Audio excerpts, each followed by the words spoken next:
Hey guys, it's MultiWWEcool, and today I am going to be presenting to you a discussion video. Yes, we haven't done one of these videos in quite a long time now, but I thought, because it's been Wrestlemania weekend and everything, I thought I would bring the discussion series back to this channel. And like I just said, today we're going to be discussing Wrestlemania 33. But before we start, I wanted to quickly say something. The kind of format as to how I'm going to do this, you know, kind of more of a visual standpoint and everything, is that I won't be like playing like 2K17 and everything, like instead, because sometimes I have to like end the match or whatever, you know, around the same time when I finish this, and it's just really awkward. But I can't show any footage of WrestleMania or anything like that because of copyright and everything from WWE. So unfortunately, I'll only be able to show you some images and stuff. So I apologise for that. But I hope you guys still enjoy it anyway. But you're not really here for the visual stuff. You're here to hear my lovely voice. No, I'm joking. You're here to basically hear my opinion about WrestleMania 33. But anyway, let's get all the disclaimers out the way and everything. Let's just get straight into the main discussion, and I'll try and be as quick as possible because I don't want to waste any time. So let's quickly go from the kickoff. The kickoff started off with Austin Aries versus Neville for the Cruiserweight Championship. It was a decent match, nothing too exciting. You got some really cool high-flying moves and everything, but it wasn't anything too spectacular. Unfortunately, Austin Aries was unable to win it. Neville retained, but it would have been really cool to see Austin Aries come away with the championship. After that, we had the Andre Memorial Battle, the Andre the Giant Memorial Battle Royal. That's so hard to say. And we had Mojo Rawley, I'm sorry if I messed up, but Mojo Rawley winning. And Jinder Mahal was the runner-up. Yeah, I'm not even joking with that. And Big Show got eliminated quite early, which got upset because that's his last ever WrestleMania. And so did Braun Strowman, who I was kind of hoping was, you know, was going to win it, to be honest. He was my favourite and everything to win it, but Mojo Rawley won it. And Rob Gronkowski, the New England Patriots tight end, also came in and interrupted and everything. It was okay, but like I said, I really wish it was like Braun Strowman or someone like that. But it's not that big of a deal, and it wasn't that exciting of a match anyway. And then the last match in the kickoff was the Intercontinental Championship match for some reason. Yes, Dean Ambrose versus Baron Corbin. This match was quite boring, if I'm being honest, with Baron Corbin mainly dominating the whole match and everything. It did have a good end. There was a massive botch in it, which kind of didn't really help the match's situation and everything. But it was really cool that end of days of reversal into a dirty deeds. That was pretty cool. So Dean Ambrose retained. But let's get straight into the main show, and you had the New Day opening it and everything with some Final Fantasy gear for some reason or something, I don't know. And you had all the America the Beautiful stuff, but because I'm British, you know, it doesn't really have the same effect on me and everything.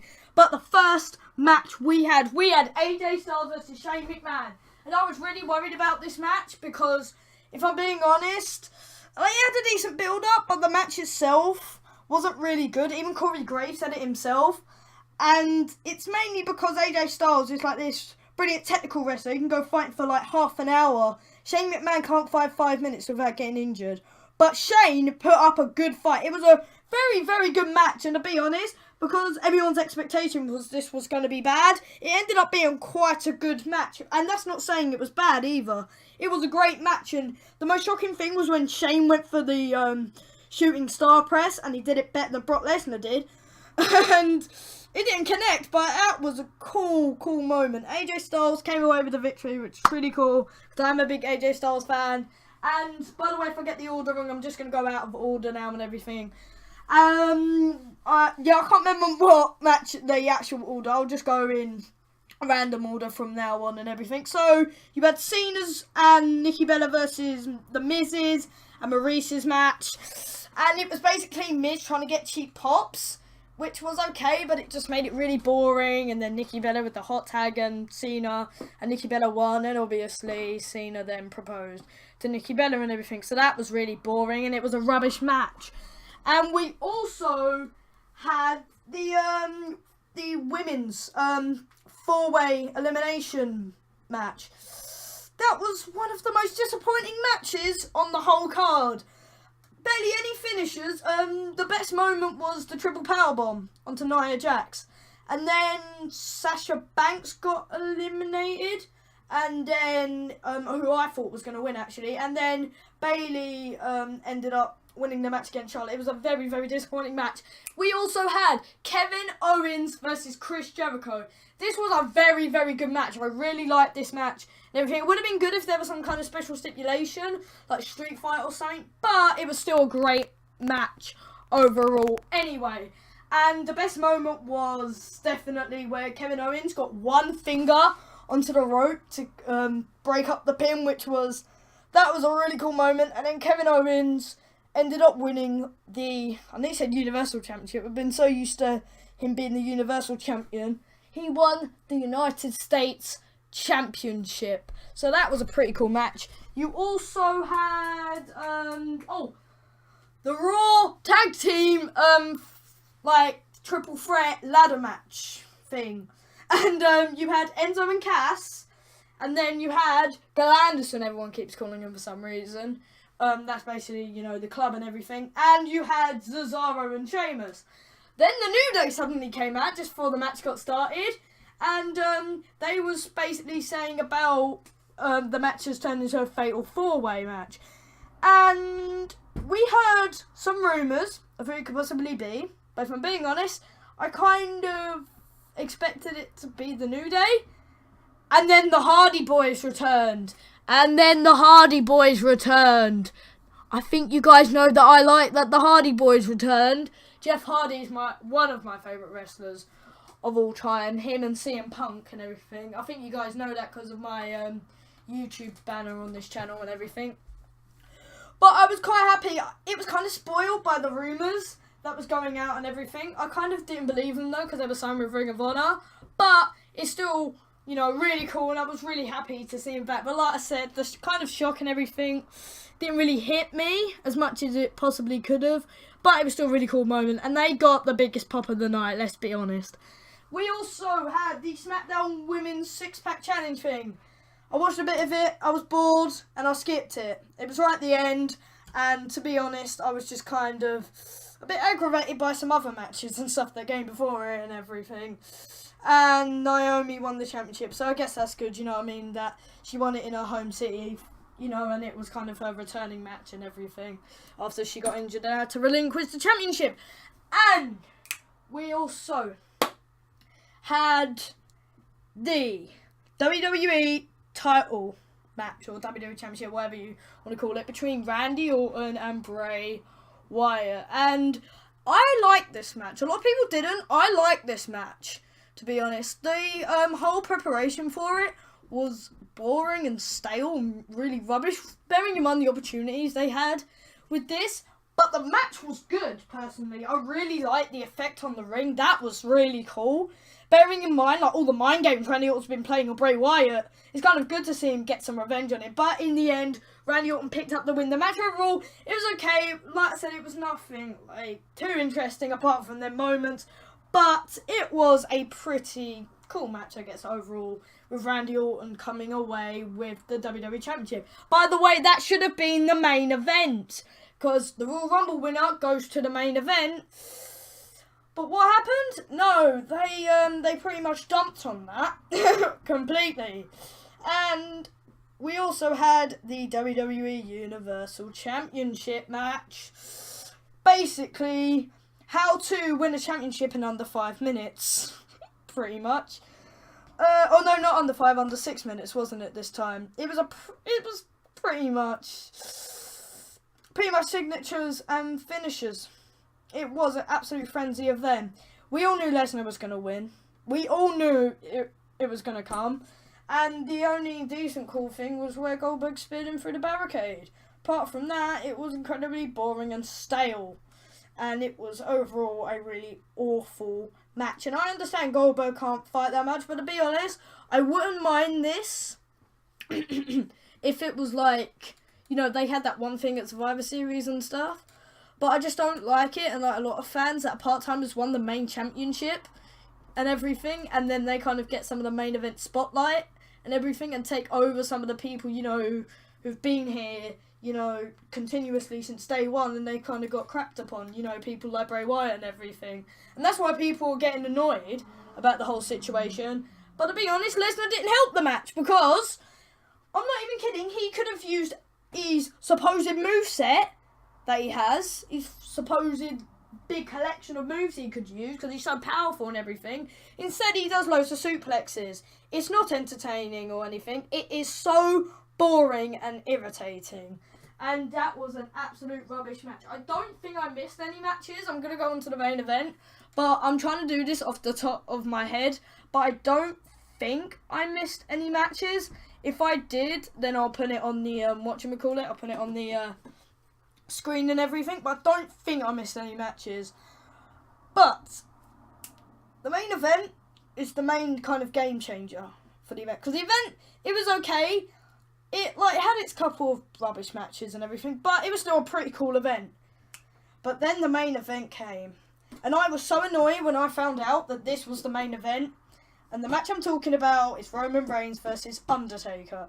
Okay, I hate Roman Reigns. Like, I really hate Roman Reigns, and I really think he's really ruining the company and everything.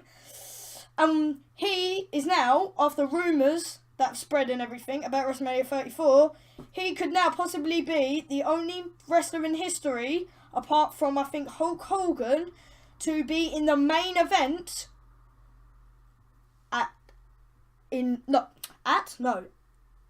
consecutively. I don't know, I just totally forgot the word for a sec. He's going to be at 4 consecutive main events. I'm sorry, I just completely forgot the word for a sec. I just had a weird mental block. But, yeah. So, WrestleMania 31 against Lesnar. WrestleMania 32 against Triple H. WrestleMania 33 against Undertaker. WrestleMania 34 against, possibly, Brock Lesnar again. Probably for the Universal Championship and everything. You know, and how many title defenses will Lesnar have before that match? Probably like 2. Oh my goodness. And there'll probably be SummerSlam, maybe Survivor Series on top as well. SummerSlam and Night of Champions. Oh my goodness. This is an absolute joke, to be honest. It just aggravated me. But anyway, we knew this was going to be Undertaker's last match. His retirement match. And to be honest, he really should have just left after maybe the streak went. We should have had like a big final match against Cena or something. But no, he goes against Roman Reigns, and what a boring, boring, boring match. We understand The Undertaker struggles to fight, but I'm not kidding. Roman Reigns should have found some way to make him look tough. No, he buried him. Literally buried him. It was like 7 odd spears, loads of Superman punches on a continuous basis. It was so tedious. Continuous, consistently using signatures and finishers and everything, and it was so boring. This match was like 20-25 minutes of literally the same rubbish over and over and over again. And then in the end, he pinned him in and got the finish in the most uneventful way, and that was it. Roman Reigns didn't even show nothing, right? He's the face going in. This what makes it even worse. He's the face going into this. He didn't even have the decency in Undertaker's last match ever to shake his hand. And you can't even say that's breaking character. Shawn Michaels against Ric Flair. That's a prime example. Ric Flair's last match. Shawn Michaels was going in as the heel, but yet he still said, sorry, I love you, before he super kicked him and everything. And he said his goodbyes and everything and his farewells, right? And then he walked off to let him have his moment. Roman Reigns instead tries to take the moment for himself and then just walks off. Most of Undertaker's, special like goodbye and everything, it kind of happened, like he put his gear and stuff in the ring, but Roman Reigns should have at least, shook his hand and everything to be like, you were a tough competitor, that was a great match. No, he walked off like a cocky git, and that's the worst thing, he's a face as well. That just aggravates me most. So that was WrestleMania 33, and before we end off, I'm going to quickly give you a rundown of Raw and SmackDown. I apologise if this video has gone on a little bit longer. No, I said I wanted to avoid that. Raw was absolutely amazing. Raw after Mania, so the fans have definitely all riled up and everything. And let's just say a lot of chants came out, but who was really shocked anyway? So Roman Reigns had his segment. Want to watch it? No, you can't on WWE's official YouTube because they took it down. It was literally like 10 minutes of the fans chanting, saying that he sucks and that he needs to shut up and everything. Just like swear words and everything everywhere, I'll be honest, and everything. And it was such a terrible segment. Like, it was like good, like, for, you know, fans, you know, to get their own back on Reigns. And all he said was, "This is my yard," and left. You can't even watch the segment now because that's how mad Mr. McMahon is. Talking of Mr. McMahon, he came out and announced a draft and everything. We kind of saw that coming in a way and everything. Nothing too exciting. But then he announced a new Raw general manager. And it's Kurt Angle. Oh, it's true. It's damn true. Yes, Kurt Angle is the new Raw general manager. And that was so epic. And the Hardy Boys had their first title defense against the club, and they was able to pick up the victory in a pretty cool fashion. So that was really cool to see them retain. Then again, though, I'd be quite shocked if the club was somehow able, you know, to get the victory and everything, and have the Hardys only hold it for one night and everything. And you also had the debut of the Revival from NXT to go against the New Day. So that was pretty cool match and everything. You had a tag team number one contenders match, which means that Cesaro and Sheamus are going to be facing off against the Hardys. And you also had Paul Heyman cutting a promo for Brock Lesnar, basically calling out Roman Reigns, you know, setting up their big feud all leading up to WrestleMania 34. And then Braun Strowman came out in a pretty cool segment, saying he would fight him and everything, and then he kind of walked away, and it was quite disappointing. But it was cool, you know, in the moment and everything. And I think that's pretty much... Oh, no, I nearly missed the main event and everything. You had, like, a couple of things, you know, with, like, Jericho getting beaten up and stuff. But you had the final segment. I nearly forgot about it. The proper return of Finn Balor. This would have been cooler. This would have got a massive pop if it wasn't for the fact that Mr. McMahon doesn't really see him as significant as he probably should be. Made him return a WWE live event in Buffalo, and then return on TV, the Raw after Mania. But it was still cool to see Finn Balor back, and him and Seth Rollins, ironically, teamed up to beat Samoa Joe and Kevin Owens. And now let's move on to SmackDown Live. Nothing too interesting, really. Shane McMahon and AJ Styles ended up shaking hands and everything. AJ Styles saying he appreciates Stone Cold. Shane McMahon and everything. They had their little segment. A couple of other boring matches and stuff. And Shinsuke Nakamura made his main roster debut by... Who did he...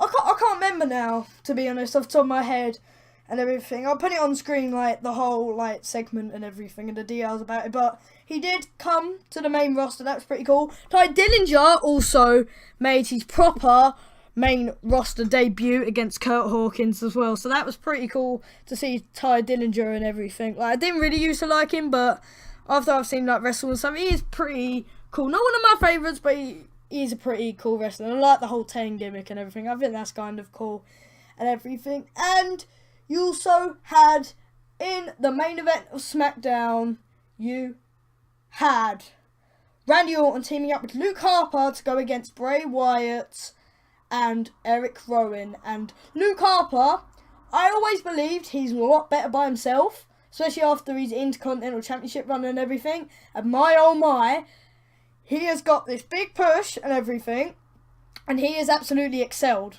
I think he's done amazing, and I'm really happy to see him back by himself. He did brilliant in this match. Randy Orton also did okay. They was able to pick up the victory, if I'm not mistaken. Yeah, I think they did.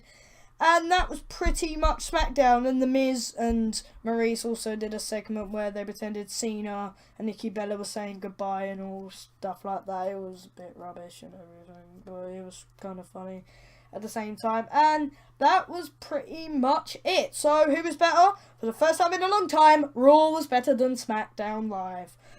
But anyway, what do I think? Just to quickly wrap up of, you know, the whole Wrestlemania weekend and everything. Had some good main roster debuts and everything, but to be honest, some of the big matches and everything, and a lot of matches in general, weren't too great. There wasn't really too memorable, and that's kind of the point of WrestleMania, especially when your main events are rubbish and you kind of had to rely on returns like the Hardy Boys just to make this Royal Rumble, this WrestleMania memorable. So to be honest, I didn't really like this year's WrestleMania, especially because of like some of the main events and stuff. Raw was really good. SmackDown was alright. It could have been a bit better, but it was pretty cool to see all the debuts and all stuff like that. So, hope you guys enjoyed this video. Sorry if it went on a bit longer and everything. I really want to get my point across. See you guys next time. Peace out.